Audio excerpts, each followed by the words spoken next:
Hello guys, so for today's video, tuturo ko po sa inyo kung paano po mag-process ng MV Register, Motor Vehicle Register po. So 1 year na po yung aming little broom. So for today's po, yan, magkasama kami mag-asawa, paparehistro po namin yung aming motor. So dapat po, ako lang po talaga dapat yung magka-process ng rehistro.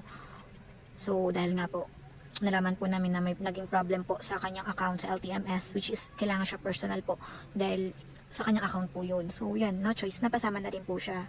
So bago po kami nagpunta dyan, ito guys yung info ko po na ibibigay sa inyo is dun po sa experience po namin. Pero yun din naman siya. Bago po kami nagpunta dyan, nasa emission center po kami.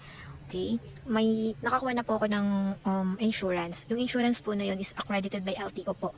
So nakakuha na po ako. Pagdating ko po dyan, nasa STS Quick po kami, emission center. So pagdating po namin dyan, tinanong po ako ni sir kung meron na po daw ba kaming insurance. Sabi ko po, meron na. So yan, emission na lang din po yung gagawin po dyan. So waiting po kami dyan. By the way, bago po pala kami nagpunta dyan, galing na po kami ng LTO Pasay. Meron din po kasi sila doon katabing emission center. Yun nga lamang po, sad to say, hindi po kami doon nakapag-process gawa ng kailangan doon ng emission, ng manual emission po. Dahil nga po, sa system po nila, hindi pa po pasok yung amin pong yung account po niyan, yung sa yung mga last year daw po, wala pa daw po sila eh. So, kailangan daw po talaga ng manual entry pa daw talaga. So, yan, naghanap po kami, nagtanong po kami. So, dyan po kami nadala. Bandang Makapagal lang po yan. So, while waiting po, yan, tamang video lang po muna para kahit paano meron po kaming memories po kung paano po namin na-process for the first time yung aming motor. So, ayan, wala pa po kaming kain, kahit kape po siya, wala pa po talaga. Gawa ng gusto po sana namin is makauwi rin sana ng maaga. Yun nga lamang po, hindi nga po nangyari yan dahil hindi po namin ina-expect na hindi kami ma-approve dun sa unang emission namin dahil nga po wala po siyang manual. So yan, dito meron sila eh. So yan, nakasalang na po yung aming motor, si QB. So while waiting, yan po, tamang emoji face lang po muna ako dyan. So think nga, doon lang naman po naging problem actually.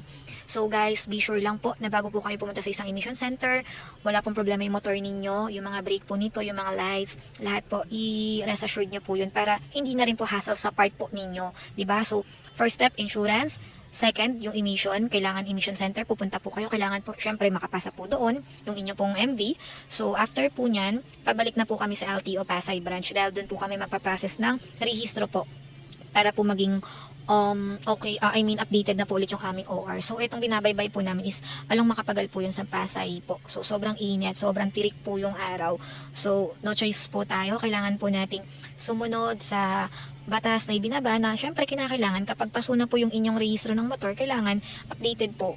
Gawin po natin yung ating what you call this, yung tayo po kasi yun eh, tayo po yung may-ari po ng isang MV, di ba, or motor vehicle. So, responsibilidad po natin na pangalagaan ito at sumunod po tayo sa batas na ibinigay po ng pamahalaan or ibinaba po nila para wala po magiging problema. So, ang sarap lang din po kasi talaga sa pakiramdam kapag ikaw pinag-aasikaso talaga on your own. So, yan, kahit paano malilim po dyan. Pero, grabe po talaga yung tirik ng araw. Grabe, parang, summer na. And yan, tingkad, nakabalik na kami ng LTO. Yan, sa Pasay branch. So, pagdating po namin dyan, may binigay na po sa aming form na si kuya naman po yung na-fill up. So, yan. So, sa first part yan yung emission. So, may kita nyo pass. Yan yung insurance, sa maliit. Tapos, itong form na to, sila na po yung na-fill up nyan. And then, waiting na lang din po kami dun sa payment. Then, yung release na lang din po ng OR namin. So, after po niya, finally, nakuha ko na po siya. So, thank you God. Thank you. So, 3 ways lang siya, guys. Bye!